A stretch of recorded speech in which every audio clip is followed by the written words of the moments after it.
Halo teman-teman semua, pada video kali ini saya akan membahas mengenai konsep persamaan akuntansi. Sebelum itu, perkenalkan nama saya Rachel Patricia, saya merupakan mahasiswi Universitas Ciputra Surabaya, jurusan Accounting angkatan 2025. Sebelum kita masuk pengenalan terhadap jurnal umum, buku besar dan juga neraca saldo, berikut merupakan rumus yang akan menjadi acuan dasar untuk menjurnal. Rumusnya sangat simpel sekali, yaitu aset sama dengan liabilitas ditambah ekuitas. Nah, di sini aset itu merupakan hak dari suatu perusahaan. Maksudnya gimana? Hak ini juga dapat diartikan sebagai harta. Contohnya, ketika perusahaan kita membeli suatu peralatan dan juga perlengkapan, maka peralatan dan perlengkapan tersebut termasuk dalam hak atau aset perusahaan kita. Nah, aset kalau bertambah itu di debit dan jika berkurang, berkurangnya di kredit. Masuk ke liabilitas dan ekuitas. Keduanya merupakan sama-sama kewajiban, tetapi yang membedakan adalah liabilitas merupakan kewajiban kita terhadap pihak lain. Contohnya apa? Contohnya pendapatan diterima di muka. Ketika pihak lain telah membayarkan sejumlah uang kepada kita, namun itu untuk pekerjaan yang dilakukan selama 1 tahun. Otomatis kita telah menerima uang dari mereka, namun kita belum mengerjakan pekerjaan tersebut. Jadilah itu merupakan kewajiban kita terhadap pihak lain atau pihak tersebut untuk menyelesaikan tugas yang harus kita berikan. Nah, kalau kewajiban itu bertambahnya di kredit dan berkurangnya di debit. Kebalikan dari aset. Nah, kalau di sini ekuitas ini juga merupakan kewajiban. Namun, kewajiban terhadap pemilik. Contohnya seperti modal dan juga laba ditahan. Oke, selanjutnya adalah mengenal lebih dalam mengenai jurnal umum. Pada dasarnya, jurnal umum ini adalah kegiatan mencatat berbagai aktivitas transaksi keuangan suatu perusahaan dalam periode tertentu. Periodenya berjalan selama 1 bulan, yaitu contohnya pada 1 Oktober sampai 31 Oktober. Nah, di sini simpelnya saja bahwa semua transaksi keuangan suatu perusahaan itu dicatat dalam jurnal umum. Misalnya, kita membeli peralatan, membeli perlengkapan, membayar sewa, menerima modal, mengeluarkan uang menggunakan kas, itu semua kita catat dalam jurnal umum. Kemudian adalah buku besar. Buku besar ini merupakan tahap lanjutan dari pencatatan jurnal umum. Nah, yang membedakan di sini adalah kalau di buku besar itu pencatatan tiap akunnya itu dipisah dengan akun lainnya. Jadi contohnya ini perlengkapan yang ada di bawah sini merupakan semuanya perlengkapan. Kalau peralatan hanya mengelompokkan yang peralatan saja. Selain itu, gunanya untuk mengetahui informasi saldo. Misalnya kita lihat di perlengkapan, membeli perlengkapan sebesar 2 juta, membeli perlengkapan tambahan sebesar 1.200.000. Nah, gunanya buku besar agar kita mengetahui saldo akhirnya, yaitu 3.200.000. Nah, ini merupakan langkah lanjutan untuk membuat laporan neraca saldo. Selanjutnya adalah neraca saldo. Neraca saldo ini pada dasarnya hanyalah perkumpulan saldo-saldo akhir dari buku besar tadi. Kita lihat sebagai contoh, dalam buku besar tadi, kita lihat bahwa perlengkapan itu saldo akhirnya adalah 3.200.000. Nah, neraca saldo itu hanya mengambil saldo akhirnya sebesar 3.200.000. Jadi, neraca saldo tidak menginput 2 juta dan 1,2 jutanya, tapi ia menginput 3.200.000 pada perlengkapan. Nah, kita lihat di sini perlengkapannya 3.200.000. Ia hanya menginput ini saja. Selain itu, neraca saldo itu berguna untuk mempersiapkan pembuatan laporan akhir keuangan pada suatu perusahaan. Selain itu, ia juga menjadi patokan untuk tidak melakukan kesalahan saat pemindah bukuan dalam kolom debit maupun kolom kredit. Ini juga berguna untuk mendeteksi kesalahan. Apakah kita salah menginput salah kolom antara kolom debit dan kredit, ataukah kita salah memposisikan akunnya. Selain itu, dia juga memiliki fungsi audit. Sekian dari saya. Kita akan lanjut untuk simulasi pembuatan jurnal umumnya, buku besar, dan juga neraca saldo. Halo teman-teman semua, sebelum kita lanjut untuk simulasi pembuatan jurnal umum, di sini ada chart of account, di mana ada nomor referensi dan juga nomor akunnya. Untuk mempermudah kita saat penjurnalan, itu penulisannya nanti akan seperti ini. Nah, ini kalau kita tulis satu persatu akan memakan waktu yang panjang. Untuk mempersingkatnya bagaimana teman-teman? Kita pakai rumus dari Excel yang otomatis mendata itu semua. Jadi menggabungkan referensi dan juga akunnya secara otomatis. Pertama, kita menggunakan rumus concatenate, di mana ini menggabungkan nomor referensi sekaligus nama akunnya. Nah, caranya adalah teks pertama yang kita mau adalah nomor referensinya di depan. Kemudian kita pencet titik koma. Kalau di laptop kalian pencetnya koma itu tidak masalah ya teman-teman. Beda laptop biasanya beda ini formatnya. Kalau di laptop saya menggunakan titik koma. Kemudian saya ingin menambahkan spasi di tengah agar tidak langsung berdekatan antara referensi dan akun. Sehingga menggunakan petik 2, spasi, kemudian petik 2, titik koma, teks yang kedua. Nah, kemudian kita enter. Ini langsung otomatis terinput nomor ref dan juga akunnya. Untuk otomatis langsung ke semuanya, kita apply. Caranya adalah tarik di sini, kita tap 2 kali, terus kita blok sampai bawah, dan kita lepas. Ini otomatis jadi deh chart of account-nya yang udah tergabung. Selanjutnya kita akan membuat jurnal umum. Pertama, saya mau ngeblok 3 deret di atas. Ini gunanya untuk sebagai judul jurnal umumnya. Yang pertama, kemudian kedua, kemudian yang ketiga. Nah, pada jurnal umum itu diperlukan judul di atas. Yang pertama itu nama perusahaan kita sendiri yang ingin di jurnal. Kita bisa lihat langsung di simulasinya, yaitu surat pernyataan penyetoran modal kepada PT Muela Berkat. Artinya perusahaan kita namanya Muela Berkat. Kemudian ini untuk jurnal umum, dan yang terakhir untuk periodenya. Kita bisa lihat di sini periode ini diluncurkan pertama kali Juni. Berarti ini mulainya Juni ya teman-teman. 2024. Nah, kita lihat yang dibutuhkan di jurnal umum itu nomor. Sebenarnya nomor ini opsional, nggak usah, nggak apa-apa. Jadi langsung tanggal, akun debit, akun kredit, kemudian debit, kredit. Nah, keterangan jangan lupa ini untuk pendetailan. Kemudian terakhir akun. Nah, di sini seharusnya kita memasukkan akun seperti ini, guys. Nah, namun jika kita mau ngetik satu-satu itu akan memakan waktu yang cukup lama. Jadi, kita menggunakan data validation di sini untuk membuat list, sehingga kita langsung klik saja akun yang ada di sini itu langsung tertera nanti di akun debit maupun akun kredit. Jadi nggak perlu ketik satu persatu ya teman-teman. Pertama kita blok dulu sampai ini, kita blok dulu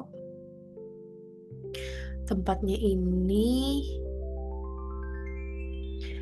kita blok sampai mau seberapa guys?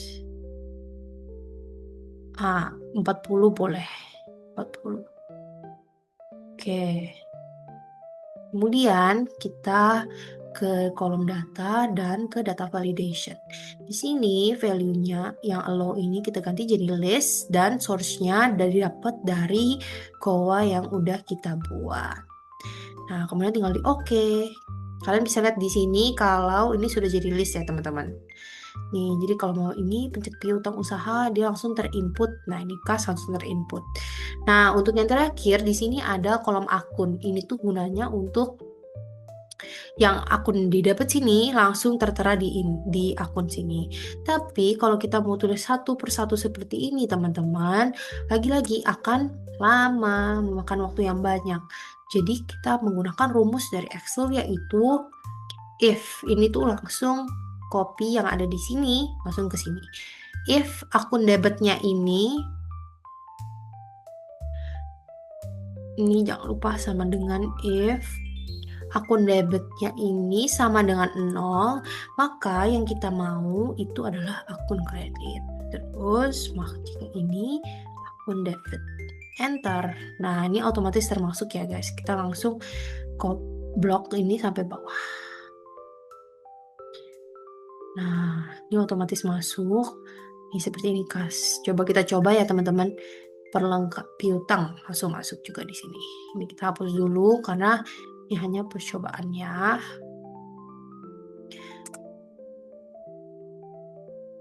Nah, kita langsung masuk ke simulasinya. Kita lihat di sini ya teman-teman, surat pernyataan penyetoran modal. Kita baca dulu, modal ditempatkan dalam akta perseroan. Yang pertama, Kevin Wilson selaku pemegang saham perseroan telah menyetorkan dan dicatat dalam buku perseroan berupa uang tunai. Nah, otomatis PT Muala Berkat ini mendapatkan uang tunai ya teman-teman. Sebesar berapa? 700 juta. Kalau kita mendapatkan uang tunai artinya kas kita bertambah. Kalau kas itu merupakan aset. Aset perusahaan itu kalau bertambah bertambahnya di debit teman-teman. Jadi kasnya bertambah sebesar 700 juta. Nah, kita lihat lagi identifikasi apalagi yang ada di akun ini. Kelly Valles selaku pemegang saham perseroan telah menyetorkan dan dicatat dalam buku perseroan berupa meja, kursi, sofa, dan lemari. Sejumlah 120 juta. Meja, kursi, sofa, dan lemari ini merupakan peralatan karena kategorinya tidak habis dipakai dalam 1 tahun, teman-teman. Berarti kalau Kelly Valles memberikan kita peralatan, artinya peralatan perusahaan kita bertambah. Peralatan itu merupakan harta. Harta itu bertambahnya di debit. Berarti peralatan bertambah di debit sebesar 120 juta. Nah, terus apalagi teman-teman yang bertambah? Karena ini merupakan penyetoran modal. Jadi masuk ke kewajiban pemilik, yaitu ekuitas. Ekuitas jika bertambah, yang tadi kita bersampaikan di depan, bertambahnya di kredit teman-teman. Cari ini modal. Dan ini bertambahnya di ya. Nah, ini untuk akunnya ini kita bisa lihat ya teman-teman. Modal total dari Kevin dan juga Kelly itu merupakan 700 juta ditambah 120 juta. Artinya kita mendapatkan modal sebesar 820 juta. Nah, ini kan tampilannya ini masih gak ada rupiahnya. Untuk kita membuat rupiah itu kita ke home, kemudian masuk ke yang ini currency, yang accounting. Nah, kita mundurin 2 kali di sini untuk menghilangkan 0 di belakang koma. Keterangannya kita isi apa? Yaitu ini penyetoran modal berupa uang tunai dari Kevin Wilson. Nah, ini kita rapikan dulu ya. Nah, dari Kevin Wilson. Terus peralatannya itu penyetoran modal berupa peralatan dari Kelly Valles. Untuk modalnya kita langsung copy aja di sini. Penyetoran modal awal dari Kevin dan Kelly. Nah, udah ya teman-teman. Untuk tanggalnya, kita bisa input dari tanggal yang tertera di sini, yaitu 1 Juni 2024. Nah, kita langsung input. Ini kita copy di ketiganya. Ini kita copy, kita paste di sini, paste juga di sini. Nah, ini sudah ada tanda tangan dari notarisnya, ada dari Kevinnya, dan juga ada dari Kelly-nya. Artinya dokumen transaksi ini valid teman-teman. Jadi kita boleh catat ya. Selanjutnya ada kwitansi. Terjadi pada tanggal 2 Juni. Langsung kita input tanggalnya 2 Juni 2024. Kita bisa lihat terima dari PT Muala Berkat Artinya kita membayar, teman-teman. Kita membayar sebesar 5 juta atas sewa gedung di Jalan Maijen pada Juni. Nah, ketika kita membayar, uang kita otomatis akan berkurang. Jika kas kita berkurang, maka tertera di berkurang di kredit. Jadi, kreditnya isi kas sebesar 5 juta rupiah. Kemudian, apa akun yang tertera di debit? Yaitu kita membayar sewa di Jalan Maijen pada bulan Juni. Artinya kita membayar beban sewa, teman-teman. Sebesar sama ya. Nah, keterangannya itu kita masukkan sewa gedung di Jalan Maijen. Oke, kita copy aja untuk yang ini, kita langsung copy untuk yang bawah. Ini sudah tertera akunnya otomatis. Kemudian tanggalnya jangan lupa di detail per akun ya teman-teman, harus diinput semuanya. Sudah ada tanda tangannya, jadi valid, kita boleh memasukkan di dalam jurnal umum. Selanjutnya, ada kwitansi lagi nih teman-teman. Terima dari PT Belinjo. Artinya kita menerima uang dari PT Belinjo sebesar 2.500.000 untuk uang muka untuk jasa konsultasi pendamping pajak untuk 1 tahun. Oke, pertama kita akan mendapatkan kas ya kita mendapatkan kas dari PT Belinjo karena ia membayar untuk jasa ini ya teman-teman. Berarti kita yang bertambah adalah kas. Selanjutnya bertambah sebesar 2.500.000. Oke, kemudian untuk yang berada di kolom kredit itu uang muka untuk jasa konsultan pendamping pajak untuk 1 tahun. Nah, tadi sudah saya sampaikan di awal, ketika kita mendapatkan uang dari pihak lain untuk pekerjaan yang belum kita lakukan. Jadi kita sudah menerima uang tersebut, tetapi kita belum melakukan selama 1 tahun. Berarti kita masih ada kewajiban untuk melakukan tugas tersebut. Kewajiban pada pihak lain artinya liabilitas. Jika liabilitas, maka bertambah di kredit. Ini merupakan pendapatan jasa diterima di muka, teman-teman, sebesar 2.500.000. Nah, untuk keterangannya ini uang muka untuk jasa konsultan pendamping pajak selama 1 tahun. Nah, ini kita boleh copy paste saja. Jangan lupa tanggalnya ini terjadi pada tanggal 3 Juni 2024. Nah, ini boleh kita langsung copy dan kita paste di sini. Oke. Next. Sudah ada tanda tangannya jadi valid. Selanjutnya terbit invoice. Ini invoice-nya diberikan kepada siapa?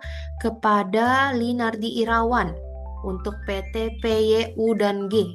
Nah, karena ini diberikan untuk PT PY, artinya kita memberikan tagihan kepada PT tersebut atas jasa auditing yang dilakukan kepada PT tersebut. Nah, berarti kita sudah melakukan jasa namun kita belum mendapatkan uangnya. Artinya kita bertambah piutangnya karena ia belum membayar kita, teman-teman. Kita udah melakukan tapi belum dibayar. Artinya masuk kewajiban mereka terhadap kita untuk membayar. Kemudian apa yang bertambah karena kita sudah melakukan kegiatan atau jasa tersebut, berarti yang bertambah adalah pendapatan jasa kita, teman-teman. Kita cari dulu pendapatan jasa. Pendapatan jasa bertambah di kredit. Piutangnya sebesar 8.700 juta. 8.700.000. Maaf ya teman-teman. Nah, Ini sudah masuk semua, kemudian terlihat piutang ini atas dasar apa keterangannya, yaitu jasa auditing yang telah dilakukan untuk PT, PYU, dan G, teman-teman. Ini boleh kita copy paste saja.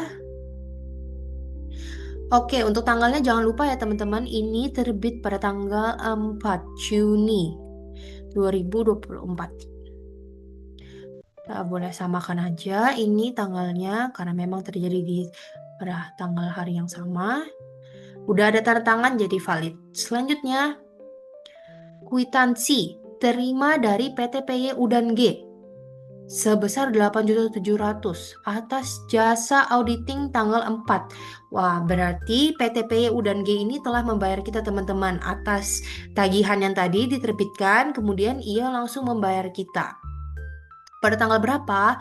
Tanggal 5 Juni 2024. Ini kita samakan dengan yang bawah. Nah, kita bisa lihat di sini, ketika PTP yang membayar ke kita, otomatis kas kita bertambah karena ia menggunakan metode pembayaran kas. Berarti kas kita bertambah di debit. Selanjutnya, apa akun yang berada di kredit? Yaitu adalah piutang. Karena piutang tadi telah dilunasi. Piutang ini merupakan aset kita teman-teman. Karena sudah dilunasi, berkurang di kredit. Kita cari piutang itu ada di mana ya teman-teman?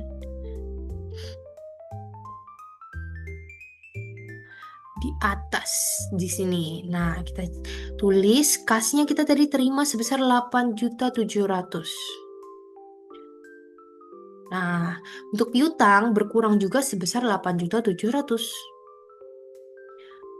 Apa keterangan yang dapat kita tulis? Kita bisa langsung tulis di sini ya. Artinya pelunasan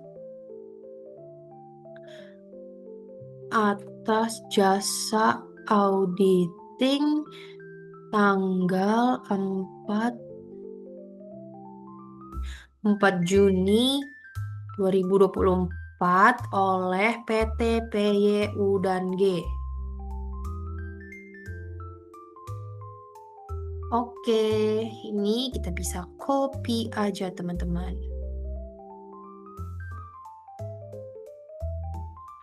Ya, sebentar. Nah, selanjut transaksinya ini sudah ada tanda tangannya, jadi udah valid. Selanjutnya, invoice. Kita lihat dulu nih tanggal berapa, 13 Juni. Kita input langsung 13 Juni 2024. Samakan saja tanggal bawahnya. Nah, kemudian ini diterbitkan untuk PT Mola Berkat. Berarti kita ada tagihan nih teman-teman. PT Belinjo mengeluarkan tagihan untuk PT Mola Berkat sebesar 605.000. Kita membeli apa sih teman-teman? Kita lihat di sini kita membeli ballpoint, kertas HVS, dan tinta. Ketiga ini merupakan perlengkapan karena habis dalam 1 tahun teman-teman. Berarti karena kita membeli peralatan membeli perlengkapan. Artinya perlengkapan kita bertambah. Perlengkapan itu merupakan harta. Harta bertambah di debit. Berarti perlengkapan bertambah ya teman-teman. Nah, kita udah bayar belum ini? Apakah kita sudah bayar menggunakan kas? Ternyata kita belum bayar, berarti kita ada kewajiban untuk pihak lain. Nah, yang berarti kita memiliki liabilitas. Itu berarti kita berhutang kepada PT Belinjo. Kita cari dulu kita utang. Utang itu bertambahnya di kredit, teman-teman. Nah, perlengkapan kita beli sebesar berapa tadi? 605.000. Sama berarti kita hutang juga terhadap PT Belinjo sebesar 605.000. Pembelian ballpoint, kertas HVS, dan tinta. Oke. Nah, oke, sebentar. Oke, sama teman-teman. Udah ada tanda tangannya jadi valid ya. Selanjutnya, kwitansi diterima dari PT Muala Berkat. Oke, berarti kita membayar sebesar 605.000. Kita lihat dulu deskripsinya pembelian ballpoint, kertas HVS, dan tinta pada tanggal 13 Juni. Berarti teman-teman ini yang merupakan kwitansi yang telah terbit karena kita telah membayar utang kita yang ada di atas tadi. Setelah kita beli perlengkapan, kita bayar. Kita lihat pada tanggal berapa? Pada tanggal 17 Juni 2024. Nah, kemudian kalau kita bayar, ini sudah dikasih clue ya di sini teman-teman. Metode pembayaran kita menggunakan kas. Berarti kas itu berkurang di kredit. Dan di sini hutang kita berkurang dong teman-teman, karena kita telah melakukan pelunasan terkait hutang kita. Artinya hutang itu kalau berkurang di debit, bener banget teman-teman, sebesar 605. Nah, kita langsung input saja harganya di sini. Nah, untuk keterangan kita tulis pembelian. Ini sama teman-teman. Nah, tapi kan ini kalau kita sudah menuliskan keterangan, kita otomatis tahu dong kenapa hutangnya ini berada di debit, karena pembelian ballpoint, kertas HVS. Otomatis kita telah melunasi hutang kita teman-teman. Nah, selanjutnya kita lihat ya, Capybara Jumbo kwitansi. Ada yang salah sepertinya teman-teman dari kwitansi ini, karena kita bisa lihat di sini tidak ada tanda tangannya ya dari kedua belah pihak. Artinya kwitansi ini tidak valid teman-teman. Jadi kita jangan mencatat ini ke dalam penjurnalan kita. Kita lewati saja ya teman-teman. Hati-hati ya teman-teman kalau ketemu yang seperti ini. Selanjutnya ada kwitansi dari Lamborghini Variasi. Oke, ia menerima dari PT Muala Berkat. Artinya kita membayar sebesar 1.500.000 rupiah atas asuransi mobil perusahaan selama 2 tahun menggunakan kas. Oke, kita catat dulu tanggalnya. Tanggal 21 Juni 2024. Oke, nah di sini kita membeli ya teman-teman, berarti kita membeli asuransi mobil perusahaan selama 2 tahun. Artinya kita sudah membayarkan menggunakan kas kita kepada Lamborghini Variasi. Namun Lamborghini Variasi ini belum melakukan tugasnya selama 2 tahun. Artinya ini merupakan asuransi dibayar di muka. Karena kita sudah membayar, namun kita belum menerima selama 2 tahun itu, artinya ini diterima di muka, teman-teman. Kalau diterima di muka, otomatis itu hak kita untuk mendapatkan asuransi tersebut. Karena kita sudah bayar, jadi kita mendapatkan hak untuk menerimanya. Sehingga hak itu masuk ke aset perusahaan. Aset perusahaan bertambahnya di debit, berkurang di kredit. Dan apa yang berkurang teman-teman? Sudah ada clue ya di sini, metode pembayaran kita menggunakan kas. Artinya kas kita berkurang. Nah, kas kita berkurang sebesar 1.500.000 rupiah. Sama, kita mendapatkan asuransi sebesar 1.500.000 rupiah. Asuransi mobil perusahaan selama 2 tahun. Ini boleh kita samakan dengan kas kita di bawah. Oke, sudah jadi teman-teman. Selanjutnya adalah bukti transfer. Kita catat dulu tanggalnya pada tanggal 30 Juni 2024. Oke, 30 Juni 2024. Nah, di sini penerimanya adalah Edward Liko Sulistyo. Oke, pengirimnya dari kita. Otomatis uang kita berkurang ya teman-teman. Tapi karena ini bukan transfer, berarti bank kita berkurang sebesar 2.500.000. Bank itu merupakan harta kita. Kalau berkurang, berkurangnya di kredit. Berarti banknya berkurang di kredit sebesar 2.500.000 rupiah teman-teman. Nah, akun apa yang berada di debit? Kita lihat dulu, keterangannya merupakan pembagian dividen. Artinya yang ada di debit adalah dividen teman-teman. Cari akun dividen. Nah, di debit 2.500.000. Oke. Karena ini pembagian dividen, teman-teman. Jadi ini di debit. Ini keterangannya sudah dikasih clue, yaitu pembagian dividen.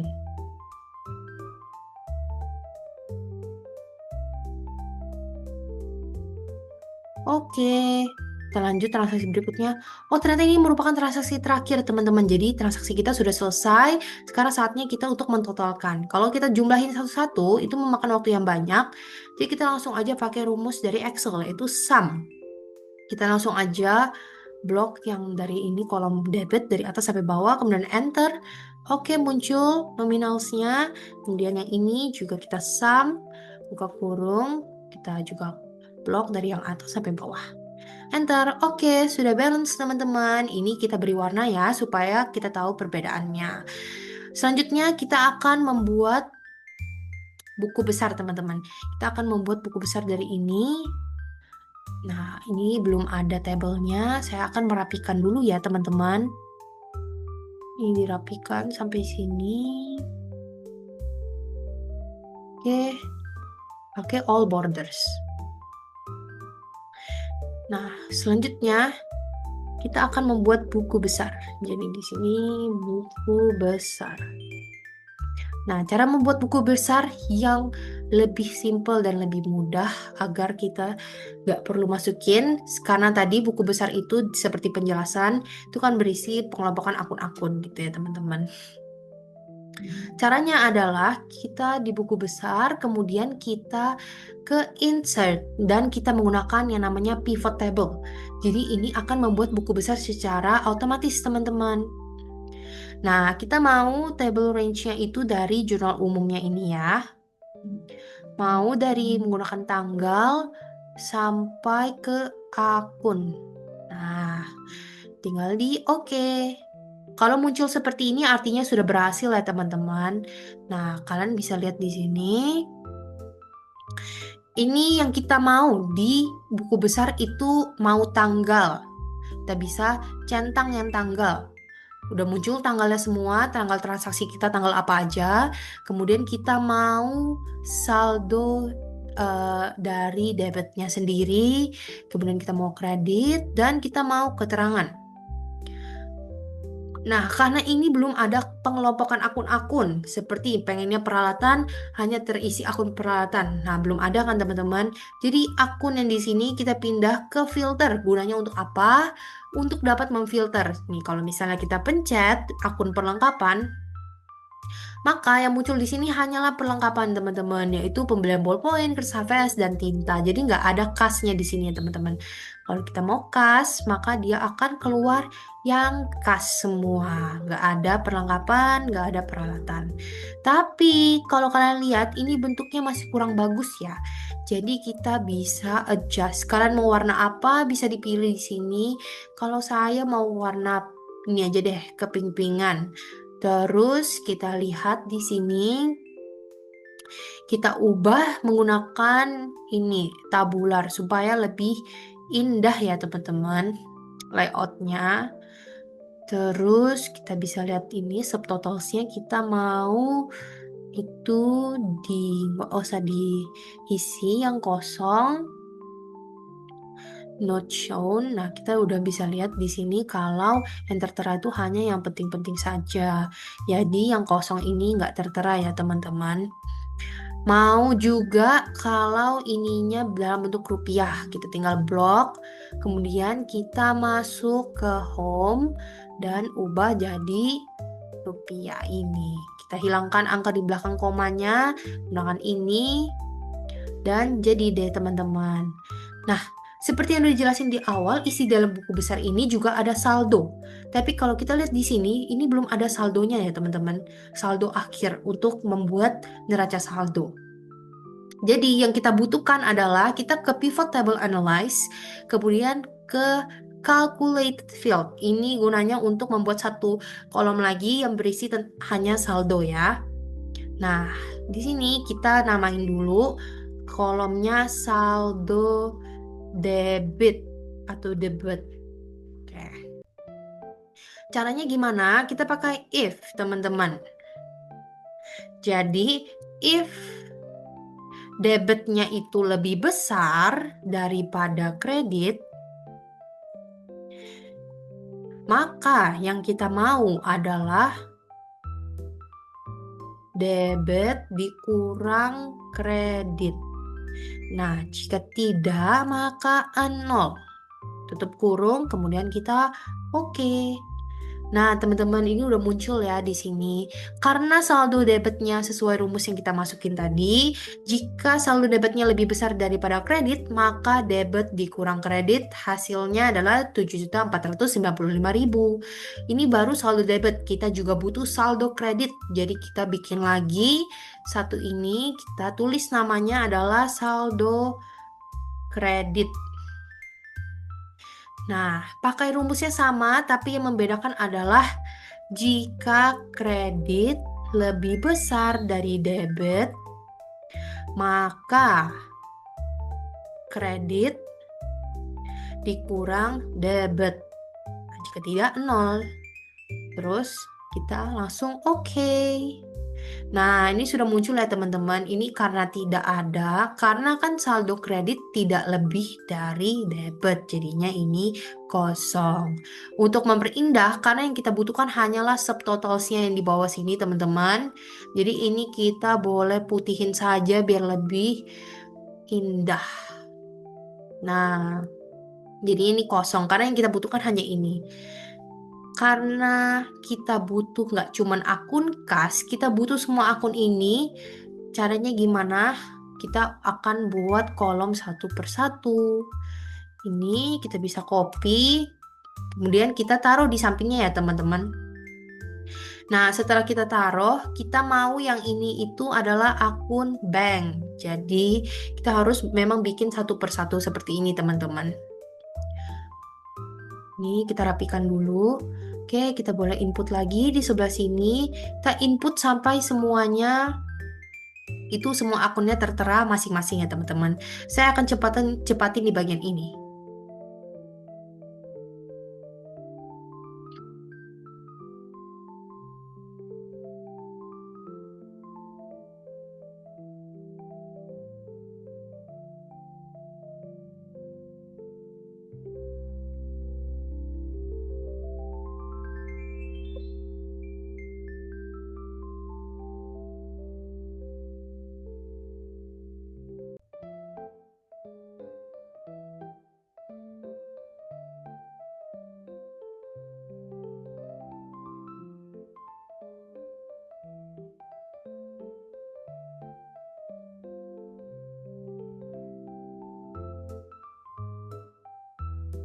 Oke teman-teman.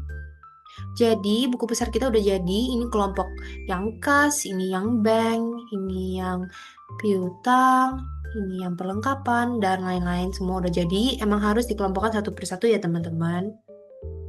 Selanjutnya kita akan membuat neraca saldo. Nah, ini kita boleh copy aja teman-teman pivot table yang dari sini. Kita copy satu kali, kemudian kita paste di sini. Nah, ini sudah termasuk semua. Nah, yang kita butuhkan penjelasanku yang di awal, kita kalau membuat neraca saldo itu kita tidak perlu keterangan. Kita juga nggak perlu debit, nggak perlu kredit, kita perlunya akunnya. Tapi akunnya nggak usah difilter sekali ini. Kita turunin ke row tanggal ya teman-teman. Nah, kita bisa lihat di sini. Ini sudah tertera kas peralatan modal ini. Kita nggak perlu tanggal. Nah, teman-teman, ini sudah tertera ya di sini. Nah, kenapa ini strip sama strip? Artinya ini balance. Kita bisa lihat aja di sini. Sum sama dengan ini semua.